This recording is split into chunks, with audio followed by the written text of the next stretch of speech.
की खबरों के साथ भारत जोड़ो यात्रा का आज छठवां दिन है। यात्रा केशोराय पाटन से शुरू हो चुकी है।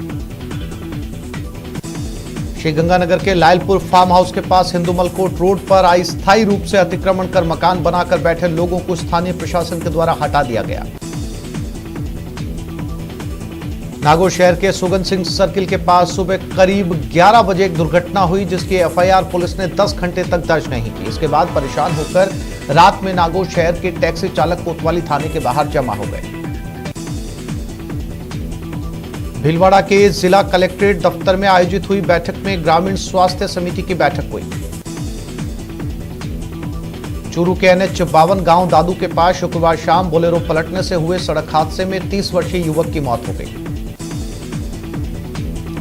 राजसमंद में जन आक्रोश रथ यात्रा 7वें दिन कुआरिया से शुरू होकर अंटालिया, सुखार, निछेड़, थुरावड़, कोयल होते हुए गजपुर पहुंची। धौलपुर के कोलारी थाना क्षेत्र के कुरेंधा गांव में एक किसान की संदिग्ध परिस्थितियों में मौत हुई। घर से फसल सिंचाई के लिए निकले अधेड़ व्यक्ति का शव खेत में मिला। कोटा के कुन्हाड़ी इलाके के हॉस्टल से लापता 17 वर्षीय कोचिंग छात्रा को पुलिस ने दस्तयाब कर लिया है। छिपे हुए कुष्ठ रोगियों को खोजने और उनका उपचार करने के लिए कोटा जिले में 12 से 25 दिसंबर तक कुष्ठ रोगी खोजी अभियान चलेगा। श्रीगंगानगर में भारतीय जनता पार्टी द्वारा 4 दिसंबर रविवार से शुरू हुई जन आक्रोश रथ यात्रा छठे दिन भी जारी रही, जहां चौपाल के जरिए भाजपा पदाधिकारियों ने आमजन से संवाद किया। भारत विकास परिषद माधव शाखा और पोरवाल युवक संघ कोटा के तत्वावधान में जीवन और परिवार प्रबंध का व्याख्यान आज मांगलिक भवन सुभाष नगर में आयोजित किया गया। कार्यक्रम का प्रारंभ हनुमान चालीसा पाठ से किया गया। प्रधानमंत्री सुरक्षित मातृत्व अभियान के तहत 76 चिकित्सा संस्थानों पर आयोजन हुआ। इसमें 1613 गर्भवती महिलाओं की प्रसव पूर्व विशेष स्वास्थ्य जांच की गई। रोगी कोटा स्वास्थ्य कोटा नवाचार के तहत आज नानता स्थित श्री गणेश क्रैशर पर चिकित्सा विभाग, खान और भू विज्ञान विभाग कोटा के संयुक्त तत्वावधान में माइंस स्टोन क्रैशर और पत्थर मंडी एसोसिएशन कोटा के सहयोग से सिलिकोसिस जागरूकता शिविर लगाया गया। चित्तौड़गढ़ के रावतभाटा में सड़क हादसा हुआ। हादसे में एक शख्स की मौत हो गई। LNG लेकर जा रहा ट्रेलर बेकाबू हुआ। बेकाबू ट्रेलर ने कई गाड़ियों को चपेट में लिया। 14 दिसंबर को भारत जोड़ो यात्रा दौसा में प्रवेश करना प्रस्तावित है। सीकराय विधानसभा क्षेत्र में भी यात्रा पहुंचेगी। भारत सरकार के संस्कृति मंत्रालय और विवेकानंद केंद्र कन्याकुमारी के तत्वावधान में चल रही विवेकानंद संदेश यात्रा नाथद्वारा पहुंची। बीकानेर के श्रीडूंगरगढ़ में आपस में 3 गाड़ियां टकरा गई। इसमें एक की मौत हुई, 7 लोग घायल हुए। बता दें, कार, पिकअप और कैंपर में यह टक्कर हुई। वहीं घायलों का अस्पताल में इलाज जारी। जोधपुर के सिलेंडर ब्लास्ट मामले में पीड़ित परिवारों से मिलने के लिए RLP सुप्रीमो हनुमान बेनीवाल जोधपुर के महात्मा गांधी अस्पताल पहुंचे। उन्होंने पीड़ित परिवार को ढाढ़स बंधाया। सीएम अशोक गहलोत ने बजट से पहले किसानों से सुझाव मांगे। अब यूथ से संवाद करेंगे। सीएम गहलोत ने कहा कि आगामी बजट युवाओं को समर्पित होगा। दौसा में बांदीकुई के मोराड़ी में 2 बाइक में भिड़ंत हो गई। हादसे में 2 बाइक सवार घायल हुए। एक घायल को जयपुर रेफर कर दिया गया है।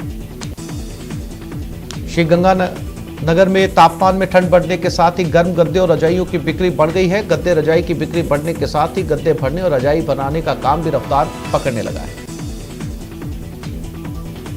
कोटा में इलेक्ट्रॉनिक कॉलोनी इलाके में निजी कोचिंग संस्थान के निदेशक के पिता की मौत के बाद मेडिकल कॉलेज के नेत्रदान सलाहकार और उनकी टीम ने मौके पर पहुंचकर नेत्रदान की प्रक्रिया पूरी की। बांसवाड़ा के पास कोहाला गांव में अज्ञात कारणों की वजह से फांसी लगाकर जान देने की कोशिश की गई, जिसे उपचार के लिए स्थानीय अस्पताल तलवाड़ा ले जाया गया है।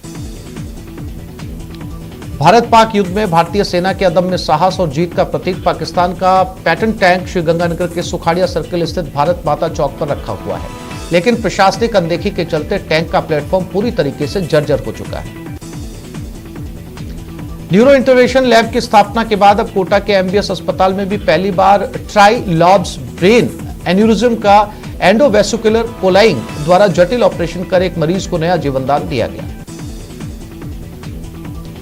प्रतापगढ़ में रीट भर्ती परीक्षा 2022 में सफल अभ्यर्थियों को प्रमाण पत्र वितरण का कार्य शुरू किया गया। शिक्षा विभाग की ओर से 700 से ज्यादा अभ्यर्थियों को प्रमाण पत्र वितरित किए गए। श्रीगंगानगर के सूरतगढ़ के राजकीय महाविद्यालय में 2 दिवसीय सेल्फ डिफेंस ट्रेनिंग और व्यक्तित्व विकास शिविर का शुभारंभ हुआ। बीकानेर के अतिरिक्त जिला कलेक्टर प्रशासन ने नोखा जिला अस्पताल का औचक निरीक्षण किया और अस्पताल की व्यवस्थाओं का जायजा लिया। मेहरा ने वार्डों में जाकर मरीजों को मिलने वाली सुविधाओं और दवाइयों को लेकर बातचीत की। श्रीगंगानगर के सूरतगढ़ की ग्राम पंचायत रंग महल के पंचायत भवन में संभाग स्तरीय नशा मुक्ति अभियान मंशा को लेकर कार्यशाला का आयोजन किया गया। कोटा में शादी समारोह में दूल्हा दुल्हन ने नेत्रदान का संदेश दिया। 250 से ज्यादा मेहमानों के साथ खुद भी संकल्प लिया। श्रीगंगानगर के सूरतगढ़ थर्मल और 220 केवी सब पावर स्टेशन के बीच आई तकनीकी खामी की वजह से गंगानगर जिले के पदमपुर, विजयनगर, सूरतगढ़ सहित अन्य हिस्सों में 1 घंटे तक बिजली आपूर्ति बाधित रही। अलवर में एक मिठाई व्यापारी से रंगदारी का मामला सामने आया। व्यापारी ने जब बदमाशों का विरोध किया और पैसे देने से मना किया, उसके बाद बदमाशों ने उस पर हमला कर दिया। ग्रामीण विकास पंचायती राज विभाग केरल के पलक्कड़ जिले के प्रतिनिधियों और अधिकारियों के 30 सदस्यों के दल ने राजसमंद जिले की पीपलांत्री पंचायत का भ्रमण किया। और अब देख लेते हैं हेडलाइन।